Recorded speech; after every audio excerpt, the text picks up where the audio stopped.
Good morning. आज का हमारा टॉपिक फॉर डिस्कशन है transfer function of electrical network.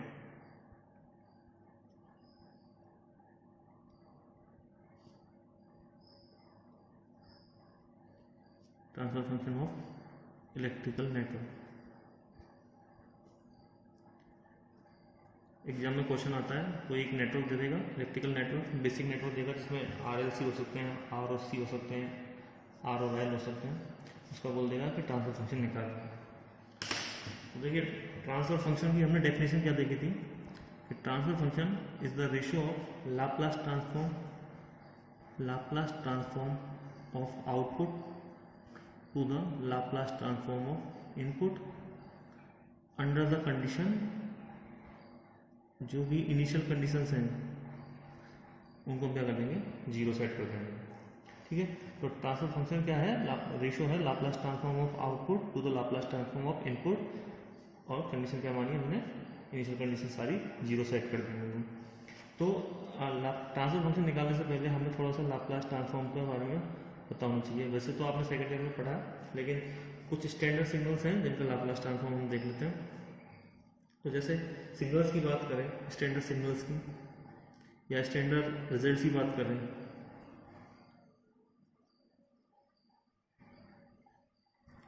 तो हमें ये याद होनी चाहिए। जैसे कि हमारा इम्पल्स सिग्नल होता है डेल्टा टी, तो इसका लाप्लास ट्रांसफॉर्म क्या होगा, 1। ठीक है। डिटेल में नहीं जाएंगे, डिटेल में हम सेकेंड ईयर में पढ़ चुके हैं। अभी हमें सिर्फ ये रिजल्ट्स रिवाइज करने हैं। ये इम्पल्स सिग्नल हो गया। Step signal, unit step signal, इसको डिनोट करते हैं यूटी से। इसका लाप्लास ट्रांसफॉर्म क्या होगा, 1/s। अगर यूनिट स्टेप है तो 1/s, अगर स्टेप सिग्नल बोल रहा है तो कोई कांस्टेंट हो सकता है a, तो ये क्या हो जाएगा, a/s। ठीक है। और यूनिट है तो a की वैल्यू क्या हो जाएगी, 1। थर्ड है रैंप सिग्नल हो गया, RT क्या होता है, p इंटू यूटी, तो इसका लाप्लास ट्रांसफॉर्म क्या हो जाएगा, 1/s²। ये यूनिट रैंप सिग्नल है, अगर ये रैंप सिग्नल हो तो ये हो जाएगा, इसका मल्टीप्लाई हो जाएगा ये a से, एम्पलीट्यूड, तो यहाँ भी क्या जाएगा a। ऐसे ही पैराबोलिक लिख सकते हैं, t²/2, तो इसका क्या हो जाएगा, 1/s³। ठीक है।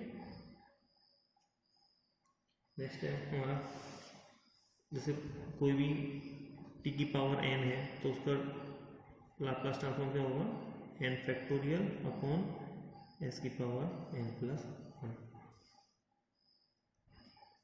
फिर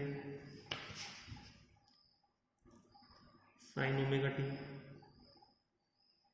इसका लाप्लास ट्रांसफॉर्म क्या होगा, ω/s²+ω²। ये सब यूटी से मल्टीप्लाई है by default. cos ωt s/s²+ω², e⁻18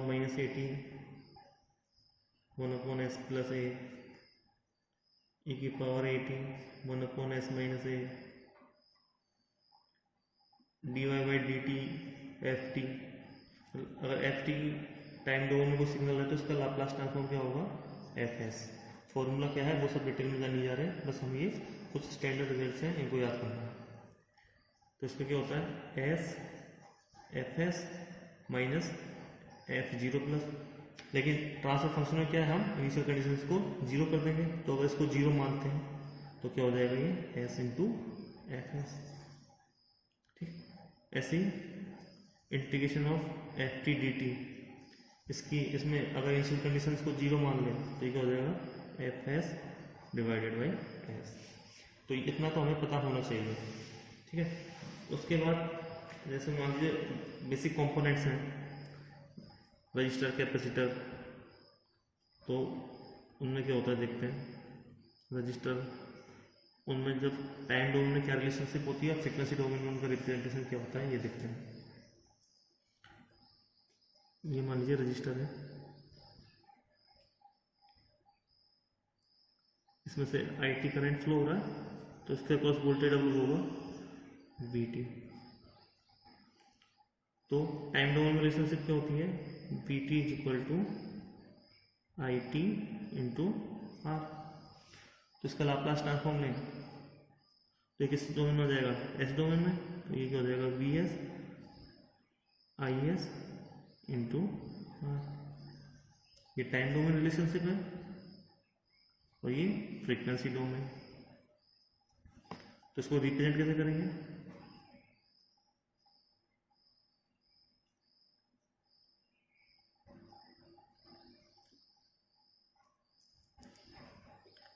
I S, ये वोल्टेज वी एस और ये आर रहेगा। रेजिस्टेंस पे फ्रीक्वेंसी का कोई इफेक्ट नहीं होता है, ठीक है। तो V S is equal to I S into R, ठीक है। टाइम डोमेन फ्रीक्वेंसी डोमेन में नेचर सेम सा है। सेकंड है कैपेसिटर की बात करें,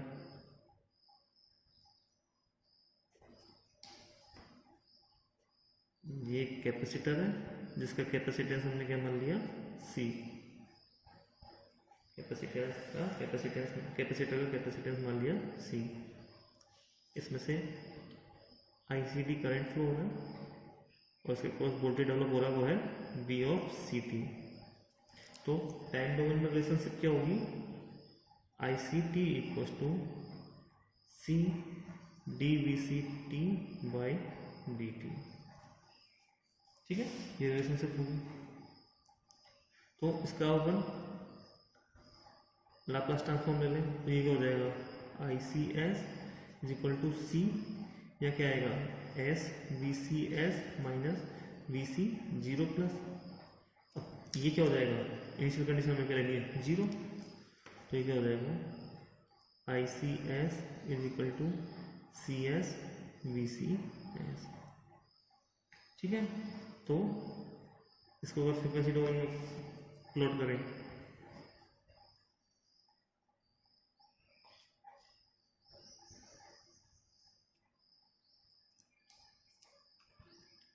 ये I C S V C S, तो यहाँ से वी सी एस क्या हो जाएगा, V C S is equal to I C S upon C S, ठीक है। और उसको क्या ले सकते हैं, I C S into one by C S. तो ये क्या हो जाएगा, पहले सी था अब क्या हो गया, वन बाई सी एस, ये हो गया। अब नेक्स्ट है, सिमिलरली नेक्स्ट है हमारा कंपोनेंट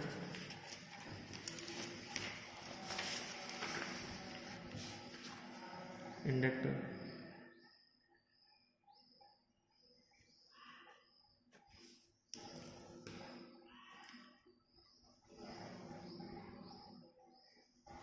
इस इंडक्टर से I L T current flow हो रहा है, इसका इंडक्टेंस है एल और इसके अक्रॉस वोल्टेज है वी एल टी। तो रिलेशनशिप क्या है, V L T is equal to L D I L T upon D T. इसका अगर लाप्लास ट्रांसफॉर्म लें तो क्या आएगा, V L S is equal to L, यहाँ से क्या जाएगा, S I S minus I zero plus, लेकिन हम जीरो उसको इनिशियल कंडीशन को क्या मान लेंगे, जीरो, ठीक है। तो फ्रीक्वेंसी डोमेन में देखते हैं इसका रिप्रेजेंटेशन क्या होगा,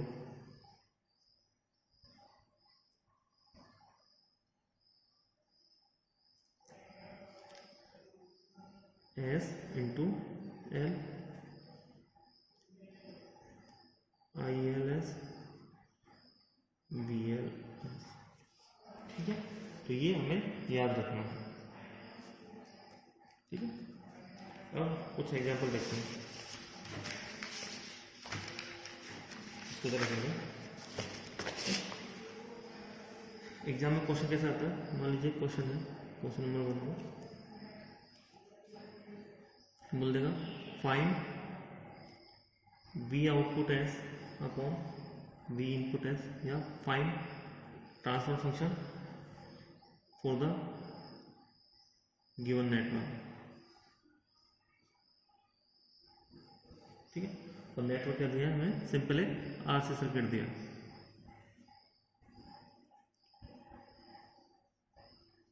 ये आर से सर्किट लिया, ये इसका आर है रेजिस्टेंस, इसका कैपेसिटेंस की वैल्यू है सी, ये इनपुट है यहाँ पे,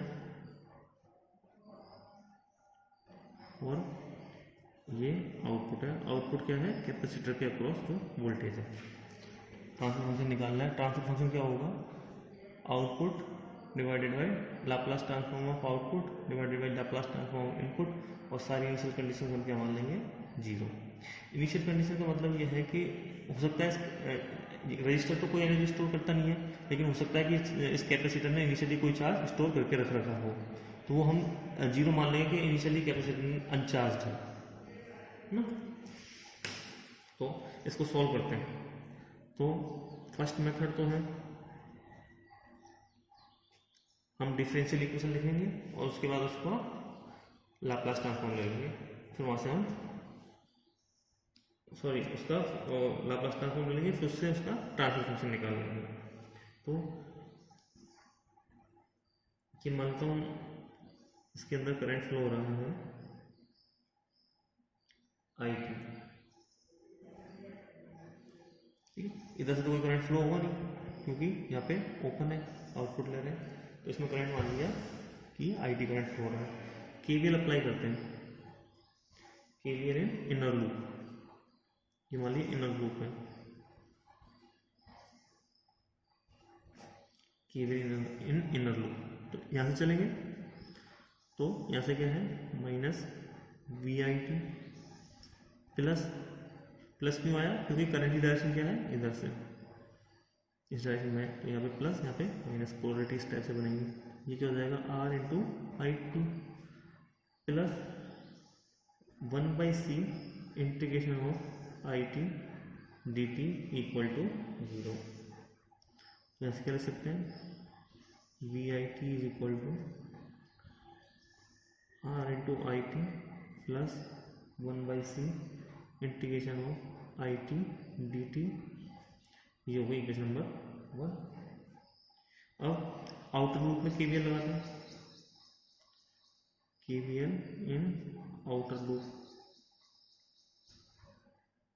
तो वहां से हम क्या लिख सकते हैं, output V output T is equal to क्या हो जाएगा, ये कैपेसिटर के अक्रॉस जो वोल्टेज है, और कैपेसिटर के अक्रॉस वोल्टेज क्या है, ये वाला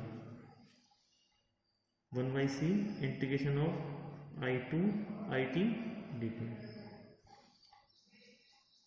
ठीक है।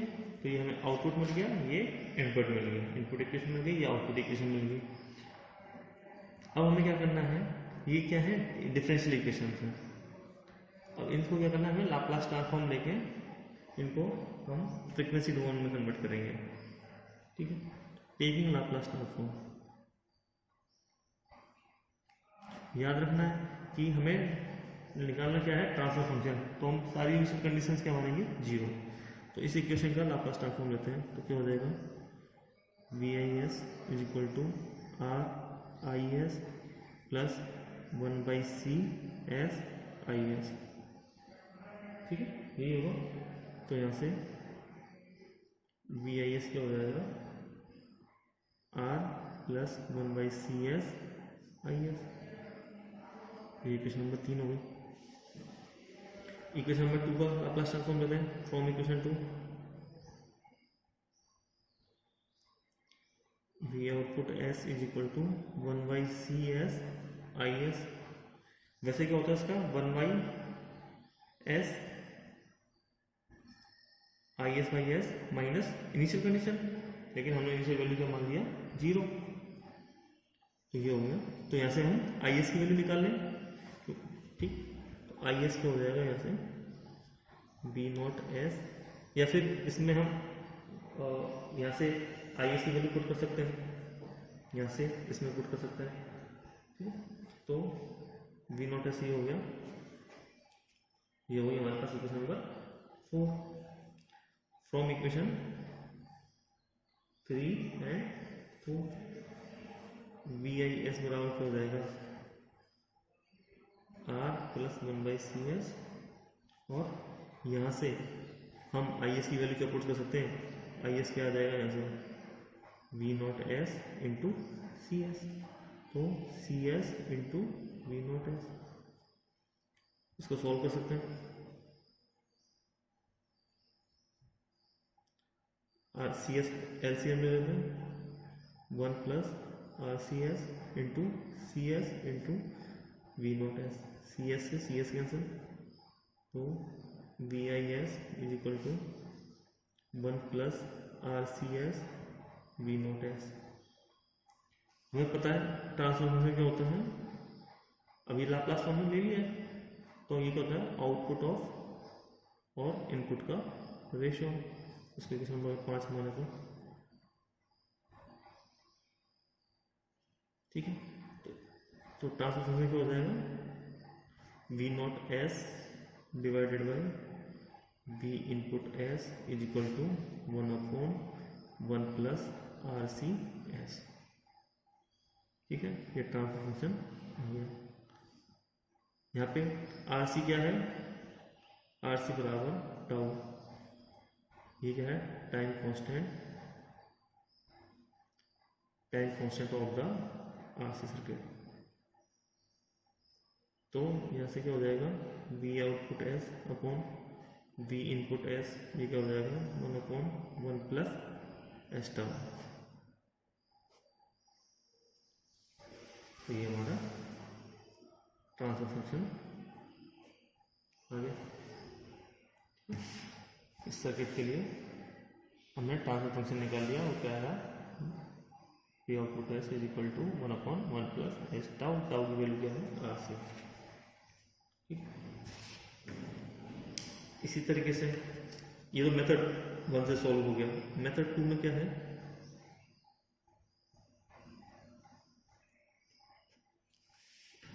यही क्वेश्चन है, यही प्रॉब्लम है, इसको मेथड 2 से कर रहे हैं डायरेक्टली। हम क्या कर रहे हैं, डायरेक्टली एस डोमेन में सर्किट को बना रहे हैं। ठीक है, redrawing the given figure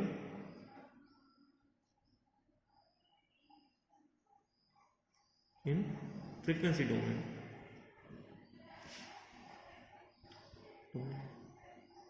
frequency domain, frequency domain में हम सर्किट को बना रहे हैं, तो क्या हो जाएगा आर, और हमने इनिशियल कंडीशन को क्या मानेंगे 0, तो कैपेसिटर को क्या हो जाएगा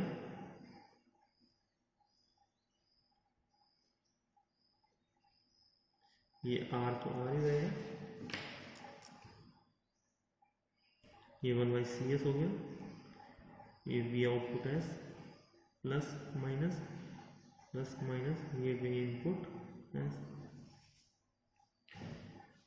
अब इस सर्किट को हम डायरेक्टली चाहें तो वोल्टेज डिवीजन लगा सकते हैं। आर और सी किसमें सीरीज में कनेक्टेड है, ये इनपुट वोल्टेज है, तो इसको क्या हो रहा है आर और सी इंडक्टेंस सॉरी रजिस्टर और कैपेसिटर के बीच में क्या हो रहा है, इसका वोल्टेज का डिवीजन हो रहा है। तो यूजिंग वोल्टेज डिवीजन